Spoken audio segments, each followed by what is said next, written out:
Part 34 फासिला।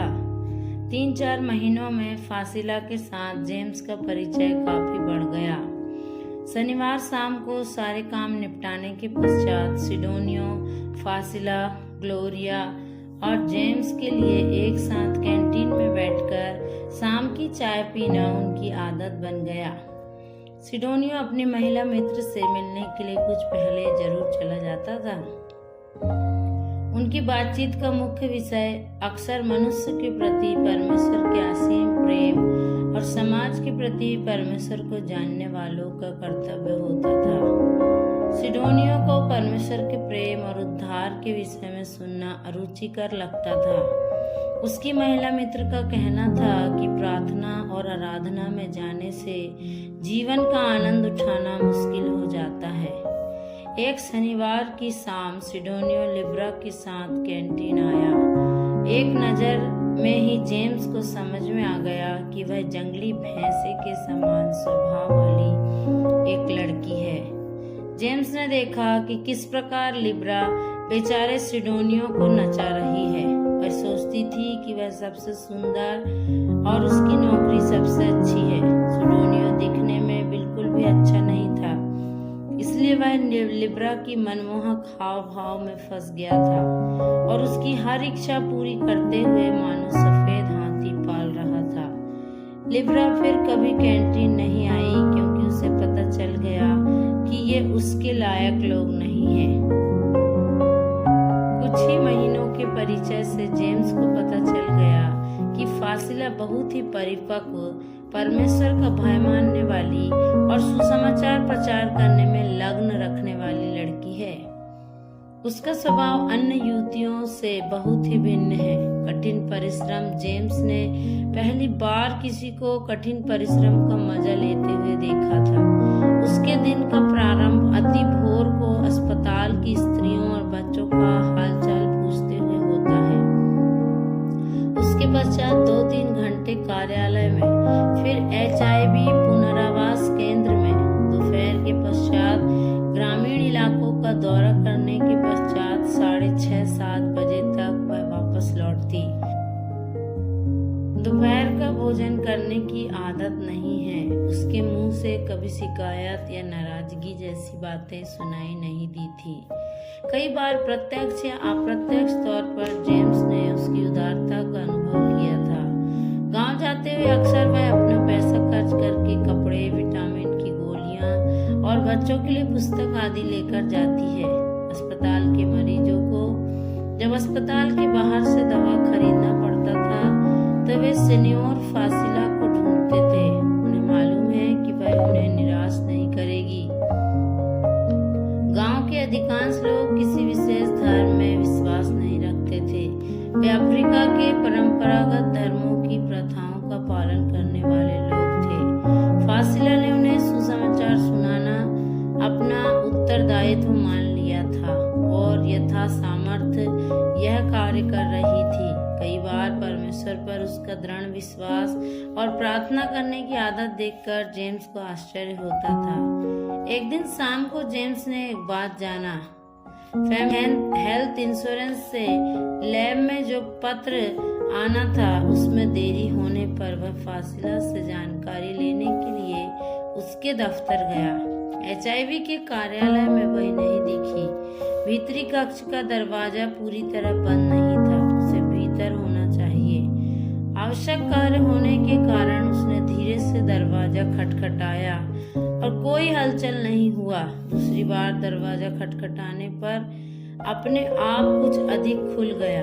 फासिला खिड़की के समीप मेज के सामने घुटनों पर थी। उसके पास ही बाइबल रखा हुआ था। वह पसीने से भीगी हुई घुटनों पर खड़े होकर दोनों हाथ उठाकर रो रो कर प्रार्थना कर रही थी। जेम्स धीरे से पीछे हटा और उसके कार्यालय में जाकर बैठ गया। आधा घंटा बीत गया। उसने पुनः जाकर देखा प्रार्थना जारी है। दफ्तर के मेज पर एक पत्र छोड़कर वह वापस लौटा। सिडोनियो से मिलने पर उसने यह बात बताई। सीनियोर, मेरे साथ भी एक बार ऐसा ही हुआ था। दोपहर 12 और 1 के बीच उसके भोजन करने का समय होता है। किंतु वह भोजन करने नहीं जाती है। एक बार मैं उसे ढूंढते हुए दफ्तर पहुंचा, वह नहीं थी। उसके कमरे में जाकर देखा तो वह प्रार्थना कर रही थी, आंसू बहाते हुए, दोनों हाथ ऊपर की ओर उठाते हुए, पसीने से तरबतर। ओह, कैसी प्रार्थना! मुझे नहीं मालूम इतना प्रार्थना करने के लिए विषय कहाँ से आता है। लिब्रा का कहना है कि प्रार्थना करने से कोई विशेष फायदा नहीं है। सिडोनियो ने लिब्रा के वर्णन के साथ अपनी बात समाप्त किया। उस दिन लैब में छुट्टी थी। फाइल वगैरह निपटाने के लिए जेम्स दफ्तर पहुंचे। 10 बजे जब वह वापस जाने के लिए उठे तो फासिला को अपने दफ्तर जाते हुए देखकर उन्होंने पूछा, फासिला, तुम कहाँ जा रही हो? आज तो छुट्टी है। सीनियर, मैं HIV पुनर्वास केंद्र जा रही हूँ। आप तो अभी तक वहाँ नहीं आए हैं। चल रहे हैं। वह एड्स रोगियों का निवास था। HIV का नाम सुनते ही जेम्स के मन में भय छा गया। क्या डर लग रहा है? डर है तो रहने दो। फासिला चलने लगी। नहीं फासिला, मैं यूं ही सोच रहा था। मैं भी आ रहा हूँ। जेम्स ने जाने का निर्णय कर लिया, वरना कहीं वह उसके समर्पण के विषय में कुछ ऐसा वैसा न सोच ले। दूर से ही बच्चों ने फासिला को पुनर्वास केंद्र की सीढ़ियां चढ़ते हुए देख लिया था। वे दौड़कर उसके पास आए। अपना थैला खोलकर फासिला उन्हें मिठाइयां दी। उनमें से एक छोटे बच्चे को उठाकर उसने अपनी छाती से लगाया और चलने लगी। जेम्स ने सोचा, क्या इसे एड्स से भी भय नहीं लगता? कैसा जन्म! स्त्रियों और बच्चों का पुनर्वास केंद्र है। जेम्स भी फासिला के साथ एक मूक दर्शक के समान चलने लगा, जो बीमार स्त्रियों के गले में हाथ डाले, रोने वालों के गले लगकर संतावना देते हुए आगे बढ़ती जा रही थी। जब उसने यह कहकर जेम्स का परिचय दिया कि लैब के बड़े अधिकारी हैं और उनसे मिलने आए हैं, तो उसे अपराध बोध महसूस हुआ। जब फासिला ने पूछा था कि क्या उसे भय है, तो यह दिखाने के लिए यूं ही उसके साथ चला आया था कि उसे भय नहीं था, ना कि उसको देखने की इच्छा के कारण। फिर भी मन ही मन उसने परमेश्वर से क्षमा मांगी। उसने परमेश्वर से प्रार्थना किया कि वह उसे एक ऐसा हृदय दे जो भय को भूलकर निर्धन और दुखी लोगों के प्रति करुणा दिखाए। वापसी पर स्त्रियों ने एक आवाज में कहा, सीनियर, कल मिलते हैं। गेट तक आकर बच्चों ने हाथ हिलाया। आंखों से ओझल होने पर जेम्स उन्हें कार की खिड़की के कांच नीचे कर देखता रहा। फासिला, क्या तुम्हें डर नहीं लगता? तुम कैसे उन बच्चों को उठा लेती हो? उन स्त्रियों को कैसे गले लगा लेती हो? तुम तो इस खतरनाक बीमारी के विषय में मुझसे भी अधिक जानकारी रखती हो। संभलना। हाँ सीनियर, जो मृत्यु का भय नहीं रखते हैं, वे किसी और बात से भी नहीं डरते हैं। मुंह से कहना आसान है कि मुझे प्रेम है, किंतु यदि व्यवहार में नहीं दिखता है तो यह प्रेम नहीं है। परमेश्वर का वचन तो हमसे यही कहता है कि जो भय रखता है वह प्रेम में सिद्ध नहीं हुआ है। जेम्स ने फासिला की बातों का जवाब नहीं दिया। उसके जीवन दर्शन की था न पाने के कारण जेम्स बाहर की ओर देखता रहा। पाठ 35। छुट्टियां पास आ गई हैं। पता नहीं चला एक साल कैसे बीत गया। समय पंख लगाकर उड़ता जा रहा है। पढ़ाई, नौकरी, विदेशी प्रवास, आगे की ओर दौड़ने वाले घोड़े की समान समय दूर गति से बढ़ता ही जा रहा है। सीनियर, यदि आपको दिक्कत नहीं है तो भारत से वापस आते समय मेरे कुछ वस्तुएं ले आना। जेम्स ने सिर उठाकर देखा। फासिला दफ्तर के दरवाजे पर खड़ी है। फासिला, तुम बैठकर बात करो, वरना भूल जाओगी कि बैठते कैसे हैं। जेम्स ने उसके विश्राम रहित दौड़ भाग और कठोर परिश्रम पर परिहास किया। ठीक है सीनियर। वह आकर कुर्सी पर बैठ गई। अब बताओ क्या लाना है? 10 सिंथेटिक हॉट वाटर बैग, 10 छोटे थर्मामीटर। यदि दिक्कत ना हो तभी लाना। संकोच करते हुए उसने जेम्स की ओर देखा। मैं ला दूंगा, कोई दिक्कत नहीं है। किंतु फासिला, यह सब तुम्हारे लिए तो नहीं है। तुम्हें अपने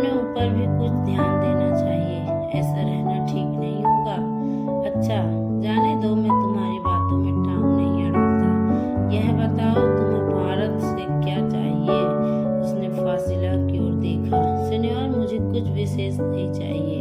मेरे पास पर्याप्त है। बैग खोलकर $100 के 2 नोट निकालते हुए वह कहने लगी, मुझे नहीं मालूम जो कुछ मैंने मंगवाया है उसका कितना कीमत होगा। उसने नोट मेज पर रख दी। फासिला, यह रहने दो, हिसाब हम बाद में कर लेंगे। मुझे मालूम है कि तुम बहुत धनी हो। यह किसने कहा? वह जोर जोर से हंसने लगी। सिडोनियो का काम होगा, उसके पास और कुछ काम नहीं है। वह मुस्कुराती रही, एक छोटे बच्चे के समान। कमरे से उसके बाहर जाने पर जेम्स ने सोचा, कैसा विचित्र स्वभाव है। पुस्तकों में पढ़ा है त्याग और परित्याग और स्वयं का त्याग आदि के विषय में, परंतु यह देखो आंखों के सामने एक युवती, जब उसके हम उम्र लोग डिस्को, बार और रेस्टोरेंट आदि में समय बिताते हैं, तो वह थर्मामीटर और गर्म पानी की थैली अपने सपनों में लिए घूम रही है। उसके मित्र भी अधिक नहीं है। उसकी मित्र मंडली में मेरे अलावा सिडोनियो और ग्लोरिया भर है। क्यूलिमानी में उसके 4 और दोस्त हैं। उस पुराने टूटे फूटे कैथेड्रल के सामने मूंगफली बेचने वाले वृद्ध व्यक्ति, मंडाल के कार्यालय के सामने पहरा देने वाला लकवाग्रस्त द्वारपाल, 2 छोटी बच्चियां जो सड़क के किनारे टमाटर और हरी सब्जियों को छोटे छोटे हिस्सों में बांटकर उन्हें 5 मेटिकल्स प्रति हिस्सा के हिसाब से बेचती हैं। उनके अलावा उसकी मित्र मंडली में धूप में कुम्हलाए चेहरे वाले वे ग्रामवासी शामिल हैं, जिससे पसीने की बदबू आती है। नंबुतेवा, लिगुमुगमाई और डोकुसेका के निर्धन ग्रामीण। फासिला, तुम बिल्कुल अलग हो, जेम्स बुदबुदाया। शाम के समय जेम्स शहर तक गया। पहली बार छुट्टी पर अपने गांव जा रहे हैं। कुछ न कुछ खरीद कर लेकर जाना है। कासा फूड्स की सीढ़ियां चढ़ते हुए उसने विचार किया कि माँ के लिए अच्छे स्तर का दलिया लेकर जाना है। सबसे महंगे दलिये के पैकेट को लेकर इसका एक्सपायरी तिथि देखने के लिए उसने ऊपर किया। तभी पैकेट से कुछ काला काला सा गिरने लगा। सफेद दलिया के पैकेट से काला काला, यह क्या है? ध्यान से देखने पर उसे समझ में आया, वह घुन था। उसके पैंट और आसपास जमीन पर घुन फैल गया था। मिस्टर जेम्स, घुन को देखकर मोहभंग होकर खड़े जेम्स के कंधे पर किसी ने थपथपाया। वह डॉक्टर कार्लोस थे। यहाँ से कुछ लेकर मत जाना, वैसे भी आप अमीरात के विमान पर जाएंगे। दुबई में आपको 2-3 घंटे मिलेंगे, वहाँ से ड्यूटी फ्री सामान खरीद सकते हैं। जेम्स भैया का रंग काला पड़ गया है। अब कुछ दिन और बीतने पर आप पक्का अफ्रीकी लगेंगे और वहाँ की लड़कियाँ से शादी भी कर लोगे तो फिर कोई कसर बाकी नहीं रहेगी। जेम्स का हाथ अपने हाथों में लेकर जोश ने कहा। वह जेम्स के आने की खबर सुनकर मिलने आया था। क्या तुम मुझे यहाँ से हमेशा के लिए भगाना चाहते हो? तुम्हारा सपना पूरा नहीं होगा। जोश हा हा हा, जेम्स ने जवाब दिया। अभी जोश बाइबल कॉलेज में प्रथम वर्ष का छात्र है। पिछले महीने वह उत्तर भारत में मिशनरी दौरे पर गया हुआ था। जेम्स भैया, जब कई मिशन संस्थाओं के विवरणों में यह बताया जाता है कि भारत के कई गांवों में सुसमाचार प्रचार हो चुका है, तो वास्तव में अब भी भारत के 6 लाख गांव में 40% भी अर्थपूर्ण रीति से सुसमाचार नहीं पहुंचा है। उन गांव के चित्रों को प्रदर्शित करते हुए जोश ने कहा, जिसका दौरा वह कर चुका था।